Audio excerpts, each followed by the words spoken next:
சிறகடிக்க ஆசை சரியில்ல. அடுத்த வர எபிசோடில் நம்ம சிந்தாமணி இருந்துட்டு தேட்டருக்கு போகலாம் அப்படின்னு சொல்லிட்டு முடிவு எடுக்கிறாங்க. கூட இருக்கிறவங்க எல்லாருமே ரொம்பவே ஷாக் ஆகுறாங்க. என்னக்கா இன்னைக்கு ரொம்ப சந்தோஷமாக இருக்கீங்க? ஆமாடா, நான் நினச்சது எல்லாமே நல்லபடியாக நடந்துட்டு வந்துட்டுருக்கு. அதனால தான் கூடிய சீக்கிரமாகவே அந்த விஜயாவோட குடும்பத்தை நடுத்தரவில் நிப்பாட்ட தாண்டா போகிறேன்.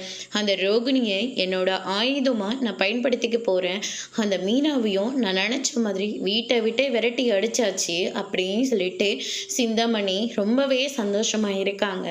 அதுக்கடுத்து தான் இந்த பக்கம் நம்ம ரேகா இருந்துட்டு சத்யா கிட்ட பேசிட்டு வந்தாச்சு. கண்டிப்பாக சத்யா என்னை பற்றி வீட்லேயும் பேசியிருப்பாரு. அதனால் நம்ம சத்யக்கிட்ட இன்னைக்கு என்ன பதில் சொல்ல போகிறாரோ கண்டிப்பாக நல்லா தான் சொல்ல போகிறாரு. எனக்கு அதில் எந்த ஒரு சந்தேகமும் இல்லை.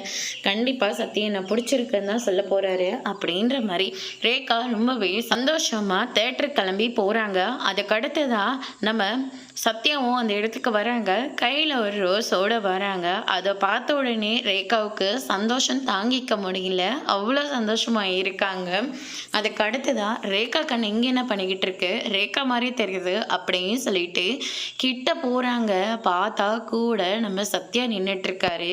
சத்யாவை பார்த்த உடனே நம்ம சிந்தாமணி ரொம்பவே ஷாக் ஆகுறாங்க.